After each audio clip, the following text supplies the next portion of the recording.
Sub-games. Most games have them, and most are just kinda there.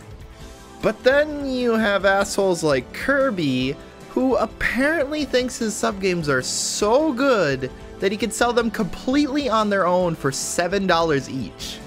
Anyone remember these? Yeah, me neither. For those of you who don't know, these were originally included with both Kirby Triple Deluxe and Kirby Planet Robobobobobobo.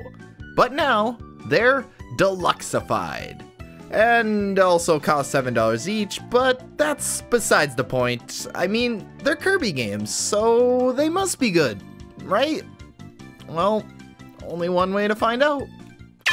Starting out, we've got Kirby Fighters Deluxe, which was released on August 29th, 2014, along with Dedede's Drum Dash Deluxe. So, as you can probably imagine, Kirby Fighters Deluxe is a racing game. Nah, I got you, dumbass. It's a fighting game.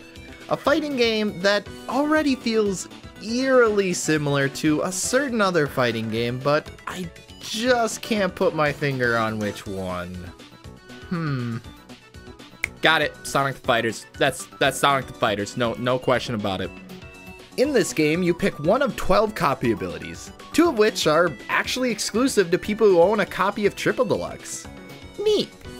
You then use your selected copy ability to battle other Kirbys in a mode that is...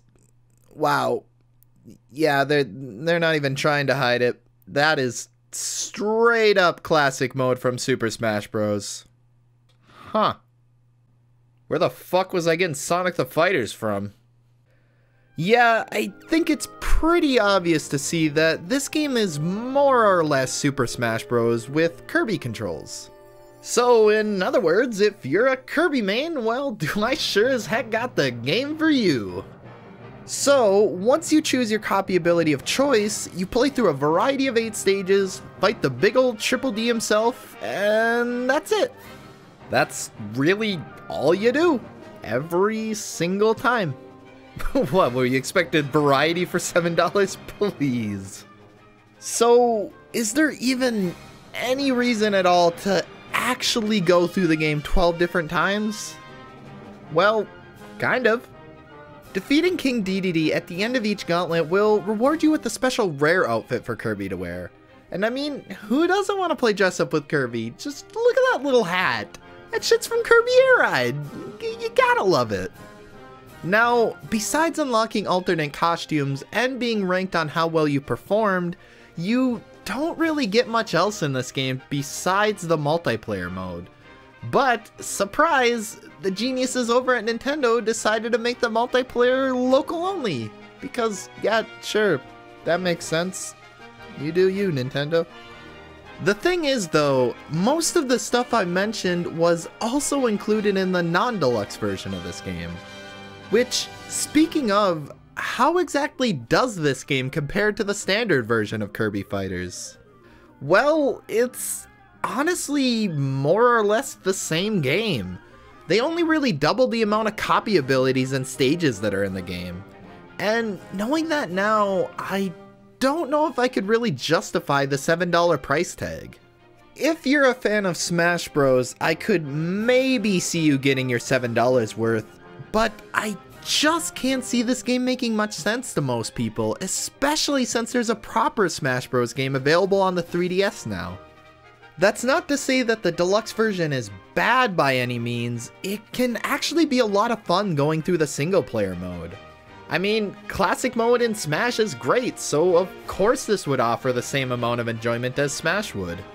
What separates this from a proper Smash Bros game though is the variety of content, and Kirby Fighters Deluxe just doesn't have that.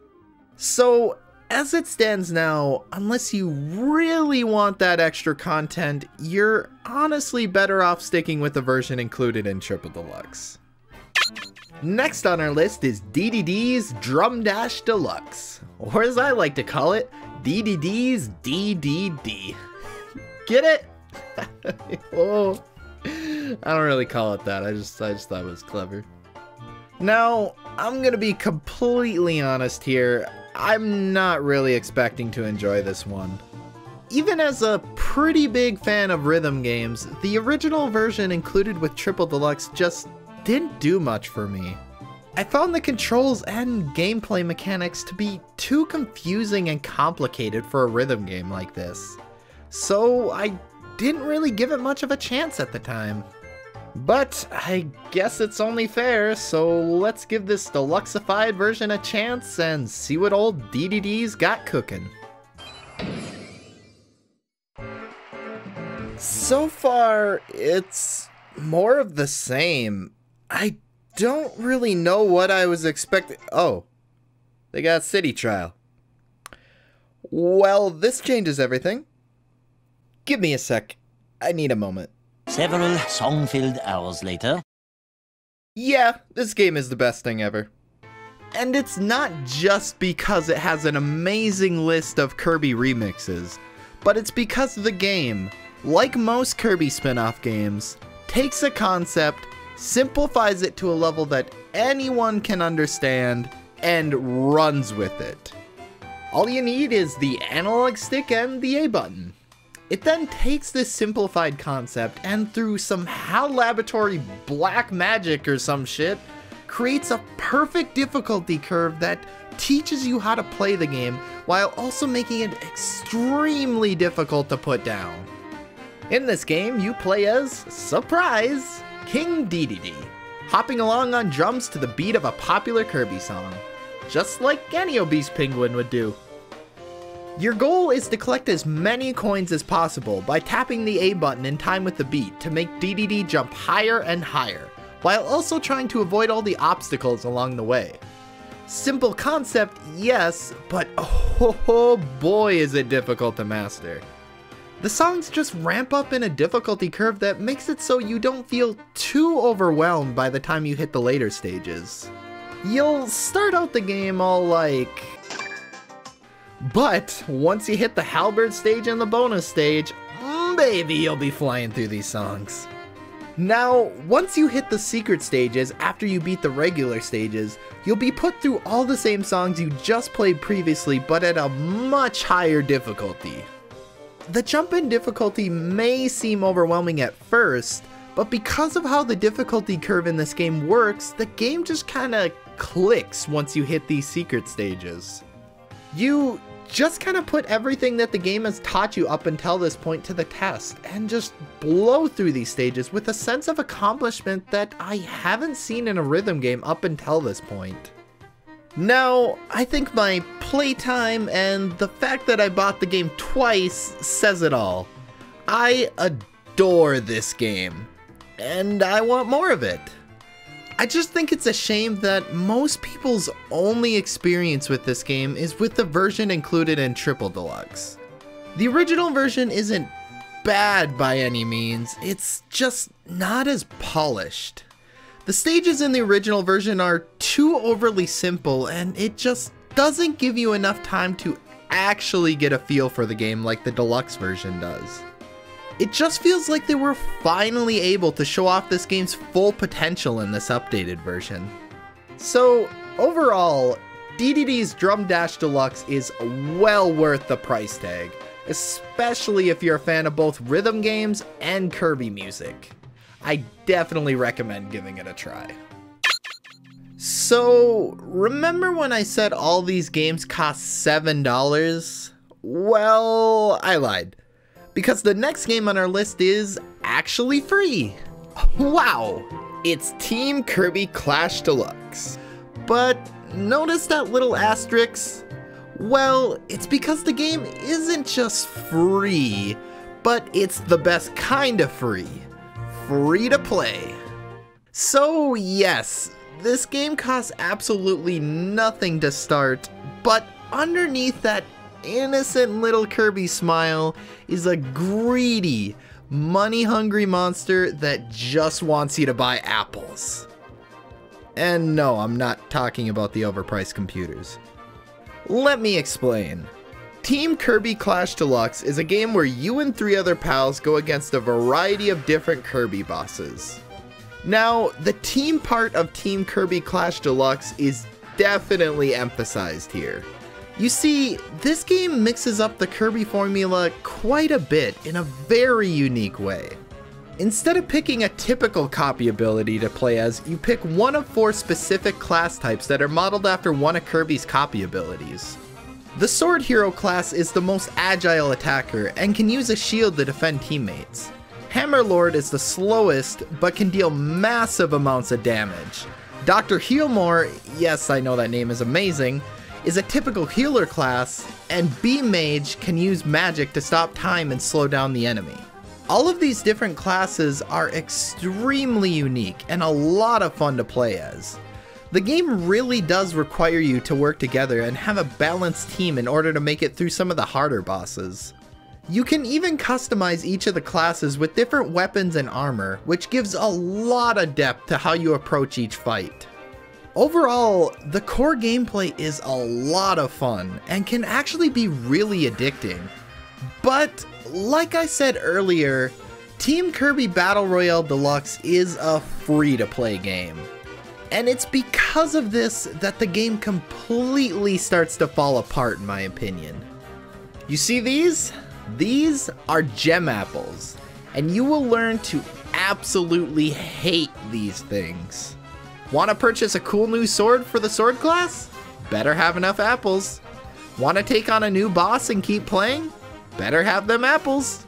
Oh darn, you ran out of time before you beat the boss. Hey, I'll give you 30 more seconds if you hand over some apples there, champ. Now, at first, this isn't too bad, with the game rewarding you just enough apples to get by. But once you hit the more difficult bosses in the game, you barely get enough time to beat some of them. So of course, you're gonna pay a couple apples to get the extra 30 seconds to keep going. I mean, you made it this far, but oh shoot, 30 seconds wasn't enough. Better pay again, but literally this time, because your sorry ass is all out of apples, and the only way you're gonna continue is to pay real world money for virtual apples, just so you can get 30 seconds to get that last hit on the boss. And it's so goddamn frustrating. This game is set up from the beginning to ease you in and then hook you later on so you feel inclined to pay to keep going. It's evil, but it's genius. Why wait 12 real-world hours to be rewarded a couple apples when you can buy 500 for just a couple dollars? And this all sucks because behind all this free-to-play stuff is a genuinely enjoyable Kirby game. It's also a shame that because this game is a free-to-play game, you're discouraged from trying out multiple classes. You only really have enough resources to put into upgrading one class, so unless you feel like shelling out a bunch of money, you're never gonna be able to play as the other classes. Honestly, just stick with the version included in Planet Robobot. It doesn't have nearly as much depth as the deluxe version, and it's extremely short, but at least you can enjoy the game at your own pace without having to worry about stupid apples. Last, but certainly not least, we've got Kirby's Blowout Blast, or as it's known in Japan, Kirby's Suction Strategy. Sounds like my kind of strategy, if you know what I mean. This game is definitely the most unique in the bunch. For starters, it's the only one that isn't named after the sub-game that it was based on, that being Kirby 3D Rumble. Also, what the heck? They didn't even call this one Deluxe. That was the best part of the names. Now, while Kirby Fighters Deluxe and Dedede's Drum Dash Deluxe released on the same day, this game didn't come out until 3 months after Team Kirby Clash Deluxe did. Maybe they took that extra time to really give this one polish? Well, let's find out.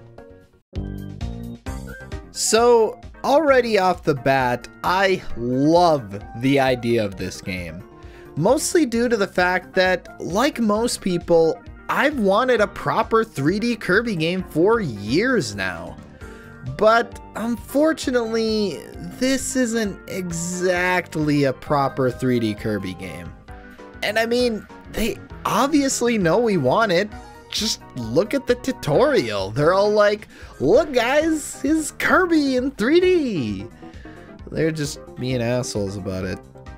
Now, even though this may look like Kirby's first true venture into the third dimension, like I said before, it's really not. If anything, it's more in the style of the original Kirby's Dream Land, as opposed to more modern titles, with Kirby completely losing his trademark copy abilities.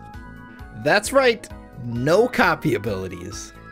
But don't let that sway you away from this one, because there's actually a really fun and addictive game here. So, Kirby Blowout Bash has you controlling Kirby in a 3D environment, mercilessly killing anything that stands in his way. You do this by inhaling enemies and spitting them back out at other enemies.